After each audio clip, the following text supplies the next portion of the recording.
Howdy, folks. The national bird of South Africa is the blue crane. Wow, got it right. We promised you some experts on the subject, and who better than Endangered Wildlife Trust to tell us more about it. Pour yourself a coffee, hang in there, and enjoy the show. Thank you. God bless, and you take good care now, eh? Okay, cheers.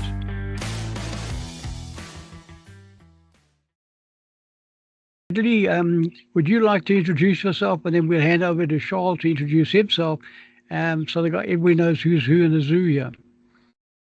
Great stuff. Thanks, Garth. So Bradley Gibbons, Senior Field Officer for Endangered Wildlife Trust, based all over the show, but been in grasslands for 11 years and also currently working across the Eastern Cape. And also from a biodiversity point of view, been doing lots of work on the sun gazer lizard, especially in the Northern Free State and the Northeastern Free State. That's been a very prime focus, and obviously cranes as well, for being part of the African Crane Conservation Program.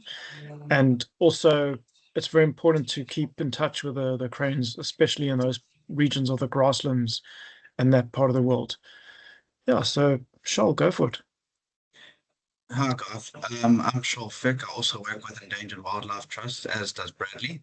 I'm based primarily working in the Eastern Free State, sort of Western KZN along that Northern Drakensberg escarpment, running sort of from Royal Natal Lesotho border all the way through to Volksrust.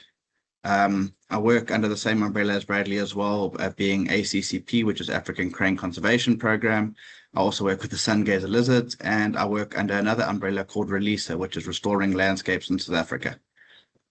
Great. Well, that gives us a great overview, guys. Thank you very much. Eh? Right, Bradley, blue cranes, are they endangered? If they are, what's the numbers look like? Okay, difficult to explain a number of things there, but I'll just get into a bit of details because that's obviously very important from research that's just been done recently. So from my colleague Christy Craig, who finished a PhD last year. So it has been definitely identified, or the blue crane numbers diminishing in number. It's across the whole landscape, really. And from my sort of sightings of blue cranes, especially in Mpumalanga, have definitely diminished drastically. The reasons for this we're not 100% sure of. It's just a case of, from records. And when we say records, we've done aerial surveys and those sort of research activities.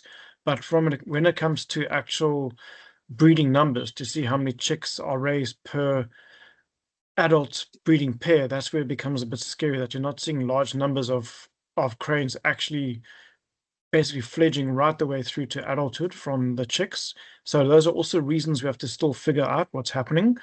But back to the status, so your question about that, when the different categories, they're not endangered, they are vulnerable, which is the one below endangered. So you first get critically endangered, which is the most biggest priority for bird species and all other species, and you get endangered, then you get vulnerable, then you get near threatened. However, before they went to vulnerable, they were just recently still near threatened and have only basically recently become vulnerable again from following this research that's been done from the PhD study. And that's just obviously concerning for us. That's where we have to have some immediate reaction to this whole thing for blue cranes, to try and get some conservation activities out there and just also find out what we can do to help the numbers to improve. And also what was actually the big cause is very important for us to know what really happened to the crane numbers. Bradley, is it true that they breed during winter, whereas other species don't? Is that... So great question, because the wattle crane, they breed in winter, but the blue cranes only really start, what I've noticed in the grasslands and basically Karoo as well, is that they really start like 2 weeks after the first rains start falling. It just happens to be 2 weeks. I don't know how most of the pairs that I've found just love the first rains to first come down. When I say the first rains, I also mean when it's a proper storm, a quick one of 0.5 millimeter in an old day in sort of September or something. That's also not going to be as good as a good big storm in sort of October. That gives a nice consecutive 2 or 3 days of nice storms. Then very often you'll get a breeding pair that will start breeding after that. So mainly sort of late spring breeders. And I know other parts, for example, Western Cape, they can sometimes start a bit earlier than the and the grasslands or Karoo birds, because that's a bit of a sort of winter rainfall area. But when I say early, I mean still like beginning of September, sometimes late September, where sometimes October, November could be the starting point for grassland and Karoo cranes from our observations. Yeah. Okay, let's move to Charl. He's working in a dangerous area on the Lesotho border. And I was just thinking of the predation by dogs and civets and whatever else, cats, during the season. Are these things heavily predated in Lesotho, Charl? I don't really Lesotho itself. Obviously, towards the border of, and then, like I said, running up that whole escarpment towards Mpumalanga, southern Mpumalanga. What we have seen with them in terms of their deaths is we have seen one or two dog issues in terms of especially chicks when the different, well, not just blue cranes itself, grey cranes as well with chicks. I think Bradley also noted built a case up in Gokestrom, if I'm not mistaken, where hunting dogs have taken out little chicks. Obviously, the adults are able to fly, so then they fly away, and that's their sort of safeguard. In terms of natural predation, I haven't seen much. Bradley, you're welcome to jump in there if you've seen any natural predation, but definitely one of the bigger issues we see with, or if we're just talking specifically about blue cranes across the whole country, not just the escarpment that I'm working, is definitely power line collisions and poisoning. Okay. Yeah, Bradley, have you got something to add on that? Yeah, a very good point is made. So obviously from, we always look at what they call the anthropogenic sort of causes, the man-made causes. That also includes things like fences that also are a big concern for some of our crane species and that. But also, back what Charl said now about natural predation is very difficult to pinpoint, because in some areas you do go back the next day and you don't know what happened to the two chicks all of a sudden. And it's very basically impossible to know what happened. It could be anything from a caracal to any other bird species too in some cases, but it's very difficult to pinpoint exactly the cause of natural deaths like that. But generally from a point of view, it's more evident to see a chick or an adult bird entangled in a fence or another sort of basically like poisoning. Obviously they'll be dead by a land where some poison being thrown or something like that, very often near dams.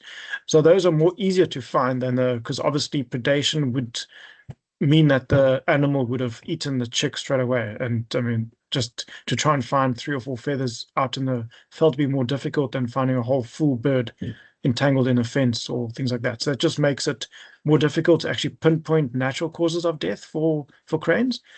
But just to give an idea what it's like in reality, that the birds will be consumed straight away from a natural predator. So it would seem as though there's a lot of work to be done here, Bradley. I think what you're telling me is there's a lot of unanswered questions going on here. That's true. And I think from our point of view, it's obviously difficult for funding. It would always be nice to have a couple more of us on the ground, interacting. But obviously to get funding for that's basically very difficult, to be honest. From that point of view, we do come up with big things about saying our national bird is in kind of danger and these sort of like words like that. But to try and get funding for activities when it's ongoing activities, very difficult. If we start saying, trying to work out the reasons for different threats and things like that becomes a big mission.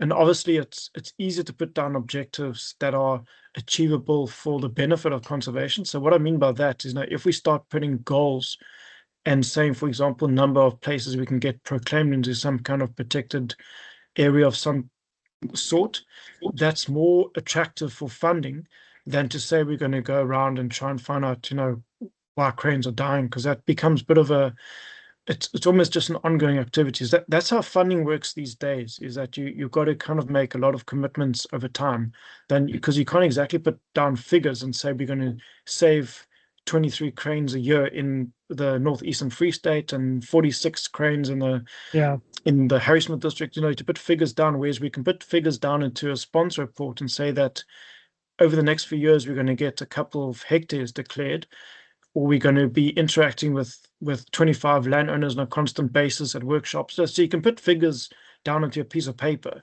but with things like that becomes very difficult. And that's why to try and get more of us on the ground becomes extremely difficult for funding purposes. And we need funding for everything from fuel, which is increasing in cost all the time, making it more difficult to get out to places, And I mean, just general things like that. That's what conservation these days becomes more and more difficult from funding point of view, because we need funding for different aspects of our Yeah. work, Yeah. and so that's a big challenge we do have, and to try and overcome that challenge becomes more and more difficult as our threats increase. We want to try and be everywhere all the time, but for a small number of staff like we are, it becomes more difficult. We basically Yeah. touch the ground, not as much as we'd like to. I'd really want to be in more areas more often, but due to Yeah. funding becomes more difficult. Yeah. Sure. We were talking about poisons and predation, all that. What is the eating habit? What do cranes live on? Grasshoppers, or what do they eat? Everything. I've seen them predating on insects. I've seen them predating on grasses, grass seeds. And I've even seen them tipping and turning over animal dung. My history is also within reserve management, so I've had sort of larger herbivores, like your rhino. I've seen them digging through rhino dung and actually pulling out insects out of rhino dung before as well. So Okay. they predate on a number of different things. I think it also depends on season to season. Obviously, your grasses aren't seeding all year round. They're seeding in your summer seasons. Sure. This poison that I heard about is called two-step. Two-step, okay? I believe it's thrown out by farmers to kill jackal. It sounds like a pretty deadly poison to me. How does that affect the crane population? I haven't got much experience in the crane poisoning side of things. Bradley definitely has to step in on this one. I just know about it from what I've seen in the program that I work in, but I haven't been experiencing it firsthand, unfortunately, or actually fortunately. Yeah. And yeah, so the actual predation of the species, the biggest threat, is that the land use, or is it poor land management? What's happening in the grasslands overall? I think it would be a number of different factors, because we can't just say land use itself, because everyone is all about, and so are we, about sort of your primary grasslands, your virgin grasslands, but yet we're also seeing them breeding perfectly fine in the sort of Karoo, Cape regions where it's completely arable lands. So it can't just be a land use thing. I think it's a number of factors. It's food. It would be if they feel safe. If they don't feel safe, if they get harassed all the time, even just by landowners. Let's say, for example, if they're nesting and people know that they're nesting and they keep going to that same point every day or every second day, that disturbance alone will cause the birds to leave, which in fact will be a loss of life of those two chicks or one chick, depending how many eggs they have. Most of the time they have the two, if we're talking about the blue crane specifically.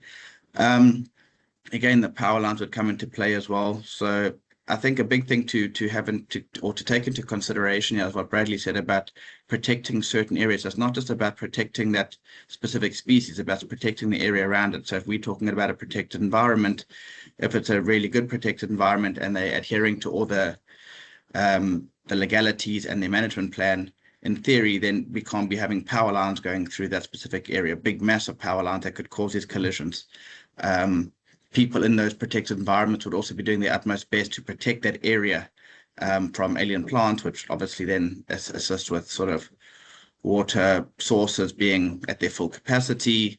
There's just a number of factors I think we can talk about in that one. I can't really put a finger on it and say there's one specific factor that could be causing any issues with them, because as much as they need sort of their natural areas, they do seem to be fine in sort of arable lands, and they get on just fine. But yeah, Bradley, if you've got anything to say there, you're welcome to. But yeah, great answer. Yeah, it's a case of it's a whole bunch of threats together that will factor into the whole equation. That it's kind of we got different areas have got different problems. I mean, poisoning is still a massive problem in different areas, because the thing is you can kill like basically 50 cranes at one go with a couple of poisons, whereas a power line could kill like one every couple of kilometers. So it's a case of when different incidents happen and where they happen.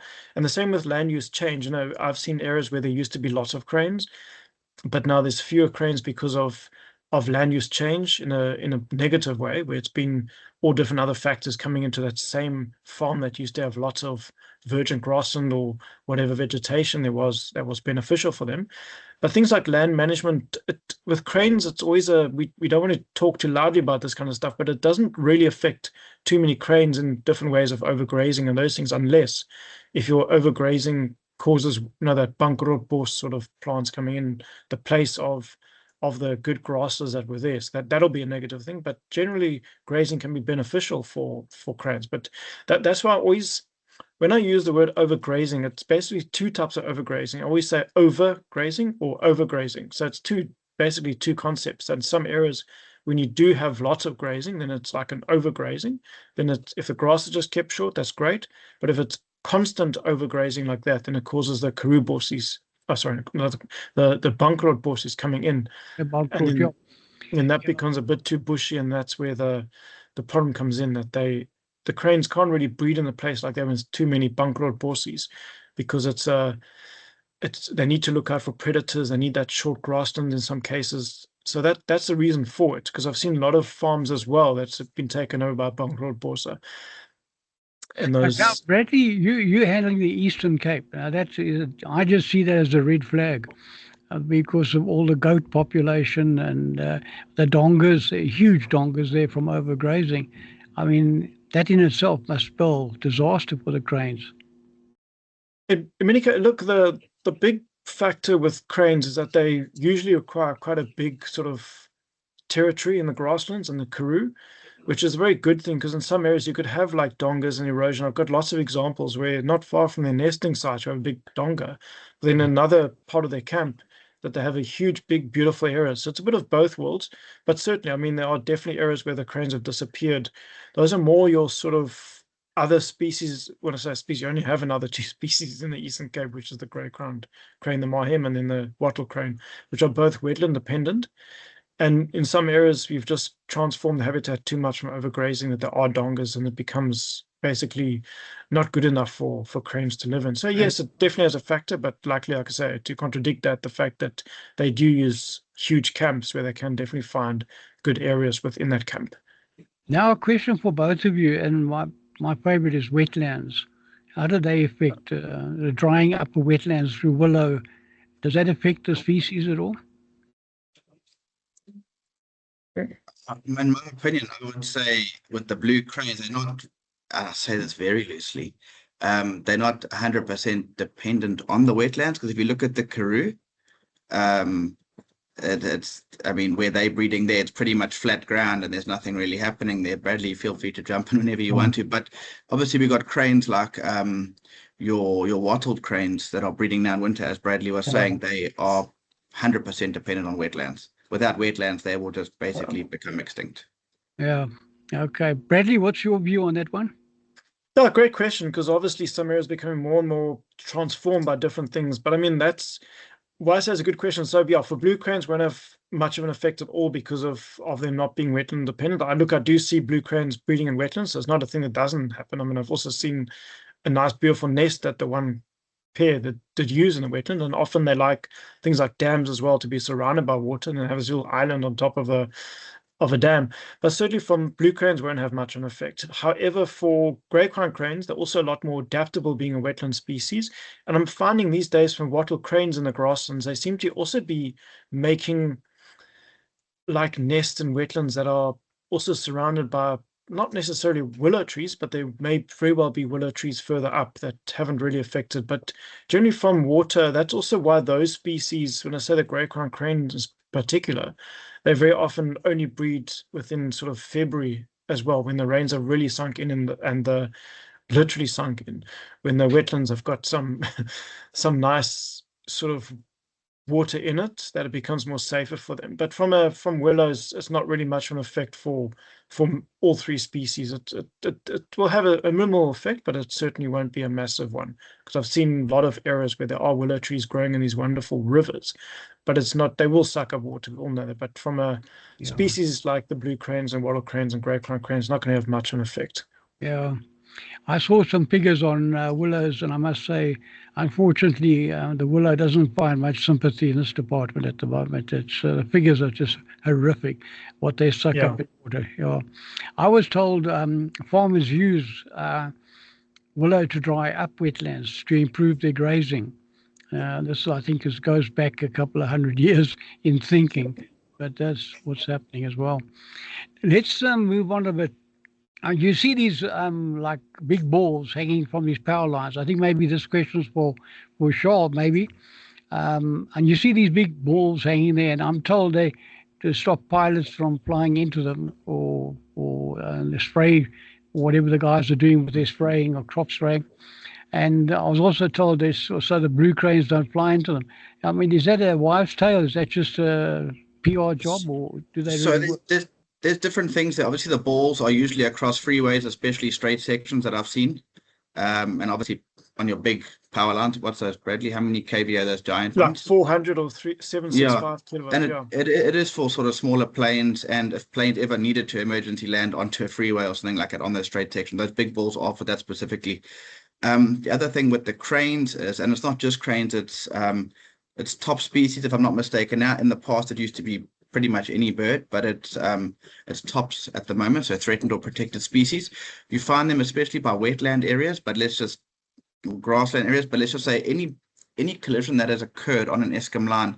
There's obviously I don't know all the ins and outs about it too much. Bradley will be able to jump in there, but what Eskom does then is they come and they put up between those two sort of pole areas is what we call as flappers. It's like these sort of round discs. They've got like a little silver reflective sticker on it as well. And that's there so the birds can see it when they're coming in and out of these sort of grassland or wetland areas. Because if we're talking specifically about cranes, they're normally flying really, really early morning, as it's pretty much like the first light. So there's hardly actually any light whatsoever. And let's say you've got a power line and you've got a mountain or a land mass behind it. You can't actually make out those power lines. So that's where the collisions occurred. And that's why they put them up. And same for late afternoon. Those cranes are often flying around, as it's basically gotten dark, then they're moving around again. So that lack of light and a really sort of distorted background, they really battle to do the power line. So it's not a sort of wives' tale as you asked, but there's different implements on the different power lines that we have for various uses. So, Bradley, maybe you can help us here. What more can Eskom do in order to protect the species? Or Charl, maybe you know, between the pair of you. Is there anything Eskom can do that's better than they're doing at the moment? Yeah, I mean, the fact we have this partnership with them is definitely a big plus, a big advantage, because I mean, we do, like what Charl says, we do have a reactive basis stuff. We're also trying to work on proactive work with them too, that we do this is the thing, this is a future idea to try and get some hotspots and try and get them marked with those flappers beforehand. Because what we're finding now is that, there are a lot of areas we can predict there will be incidences with birds flying into power lines, and you kind of get an eye for it, because a lot of areas I go to, I think, okay, this is definitely a hotspot, and I go there and I do find dead cranes because they like the sort of valleys where they fly, and also going towards roost sites. It becomes a big problem, like what Charl says, when they're flying at night and morning and things like that, becomes a high risk line. So certainly Eskom is very supportive of our work we do. It's a big benefit for them, obviously, because every time a bird flies in, very often there's one of the sections go off, and then the people have to come out late at night to come and restore the power. So it's very beneficial for Eskom, and that helps a lot for us to work with them and to get these sort of things done. So definitely Eskom is working with us, and they can work with us some more, which they are definitely supportive, and we do work as much as possible together. So generally give a big thumbs up from both sides that we can work with them more and they can help us more, but also we have the existing partnership, which definitely helps. Yeah. Charl, have you got anything to add on that before we move on? Not really anything much. Like you were saying, the proactive approach is great, and it's now to identify hotspot areas, and they're doing the best they can on that front, because they also can't go around and putting flappers on every single power line we have in this country. It just wouldn't make sense from a time factor and also from a financial factor. So I think the relationship that we have with them at the moment and what we're doing it's pretty good. Oh, cool. Guys, let's move into the last one, I think, is the wind turbines. Now, what effect is that? Bradley, do you want to start on that one? And then we'll head to Charl. What's your feeling on the word wind turbines in terms of the species? Do they fly into these turbines? Are they killed, or what's going on there? Yeah. Yeah, great. I also saw your questions that came up on the WhatsApp and also the email a bit earlier. So yeah, that also helps a lot just to get a bit of an idea before we have this actual discussion in that. So also what I want to just say is, what we say now is not necessarily the opinion of the Endangered Wildlife Trust and African Crane Conservation Program and International Crane Foundation. So also if you do want to go through like articles and stuff for Speckled Bean, just let us know beforehand so you can just kind of like proofread it. So a lot of the stuff will be like our own opinion. So just bear in mind that we may not say stuff now that is representing our organization, but we'll definitely give you our viewpoint from it. Obviously, wind farms are big at the moment. Their applications are coming in left, right, center. I mean, Charl and I know about it. We're getting all over the show especially in Charl's region, the Eastern Free State. They're popping up all over the show with studies being done all the way through from Mpumalanga is loaded up with them. Especially we've got applications coming from Christmasmere, Ermelo, Wakkerstroom, Volksrust. I mean, I can just keep naming places along the whole escarpment. So they want the escarpment in higher areas at the moment because of wind is there, and also they want constant wind. Not that it mustn't be too strong or only for short times, but that's how wind farm is at the moment. Obviously, from a demand of power, the country needs power, and it is labeled renewable energy because it's obviously far better than seeing another power station getting constructed somewhere in Mpumalanga with more coal mines. So from that point of view, it definitely is called, a thing like that. And also, to try and support this whole, what they call the just transition and all these other things, it's a very good concept. However, this is where the big however comes into that. Firstly, we on our own personal capacity and from the organization are not against development. It's just a thing that we know it has to take place. And it's just a case of, it's a case of make sure the sustainable development is being basically factored into different sites where they are going to be constructing wind farms.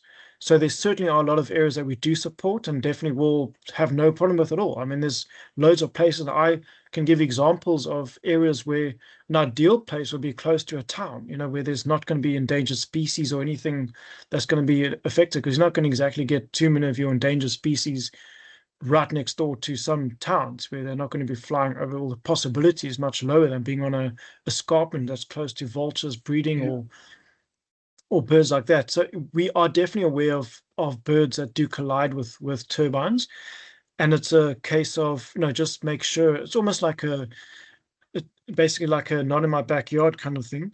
So one of those things that we have to kind of make sure that people are aware of the fact that there are renewable energy sources of power, but we need to make sure they do happen in the right place. And I also, sometimes when it comes to these things, I almost say like not in my backyard, but it's not really my attitude in this case that, because it's a place I know very well, I just don't want them to be there. It's just a case of, make sure they happen in a place that we're not going to have a problem with. It's not going to affect the cranes, not going to affect the eagles. So what I'll do now is I'm just going to put a thing. So this is now public information because this has been published as a paper, and the lady doing lots of work on wind farms, her name is Sam Ralston, and her full name is Samantha Ralston Patton. And she's basically working for BirdLife South Africa, and she's done a lot of work on, I've actually attended some of her talks, and at the same time also attended 2 of her online talks too. So she's done lots of presentations on this, basically also presenting on exactly the same thing that she's written the paper about, the whole scientific paper on the actual reasons for this sort of stuff, why we know about these sort of things. So just to give a bit of a brief outline of this, I mean, it's a case of, the information she has documented in this gives the main thing about the numbers of cranes are also listed as being 8, and I'll get to the actual table itself. So like I say, this I don't have to keep confidential because it has been published. And, often these things you don't want people to know about too much because we do want to support renewable energy when it is possible. And obviously these sort of things is a definite concern. We've got endangered species. So this is table 2 that I've got on the screen right now. I'm sure it is displaying on your screen at the moment. Yeah. And it's basically showing the numbers of birds that have been affected. So in this study they've got 51 mortalities of the species of concern that have been, and this is across 20 wind energy facilities. And that's obviously going to be the endangered, vulnerable, near threatened, and least concerned. So you've got these ones that are showing right now. So Blue Crane, that's where I said the numbers is 8. And that was at 4 wind energy facilities. So that just shows you that, unfortunately, it is a problem, that it has been identified. But looking at a species that is far more common is actually the jackal buzzard that have been affected the most by wind farms that are not endangered. And the fact that they're getting affected by wind farms is going to be a big problem for them, that compared to, other species. Because when you think about these, a lot of people say, why do we have a problem with wind farms? And I think that, wind turbines are moving so slowly. And obviously that information can be found online. It depends on the type of structure. So, whatever speed it's going to be will differ from the height and also the height itself, or depend on the blades of the different factors that you do have. So it's a case of, I've had this many times when people say to me, why have I got a thing against wind farms in some areas? Because, how do they affect birds? I'm like, well, those turbines are moving fast, those blades move fast.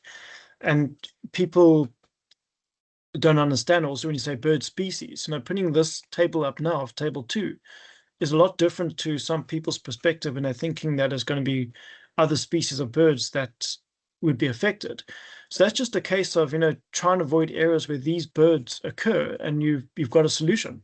That will be the way forward for wind farms. I've got nothing against some of the wind farms that are operational in some areas, that, it's a case of, it doesn't matter that they in areas close to places where it's not going to be affecting birds at all. And there's much better places that birds can be found, that, for example, like this, where they're looking at 20 energy facilities that have induced these. Can I jump in on this one? Go for it, please. Go for it. Yeah. I picked up somewhere that you got certain wind currents. Scientists know where the wind is and where the wind isn't. And over the long period, they've been gathering data. You got the Weather Bureau. They can tell you exactly what's going on. So obviously, if I want to put up a wind farm, I'm going to go where the wind is blowing, because I produce more electricity. Okay, but now the birds also know this. I'm told, from the migration, they pick this thing up and then they glide or they fly, whatever they do. But I was also picked up that they don't necessarily stay awake. They fall asleep in flight because they're flying for a long time, and they crash into these things because they see. Is that true? Is that what's going on there?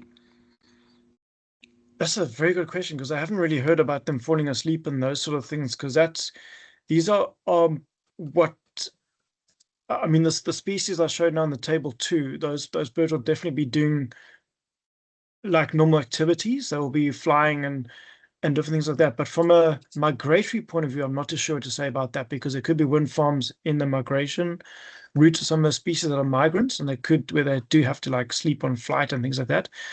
I really don't know the answer to that question. It's just a case of that.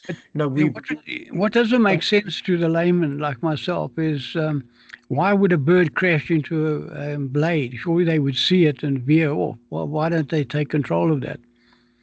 Because that's the most common question I do get from people all the time about these sort of things. So yes, for sure, it's a case of what can be explained in different features is when you do get the pressure system, about you have a high pressure and low pressure. When the birds are flying between different areas, they're going to be going from this happens to bats as well. When they're moving, they often get sucked into the actual blade itself through the different pressure systems. Okay.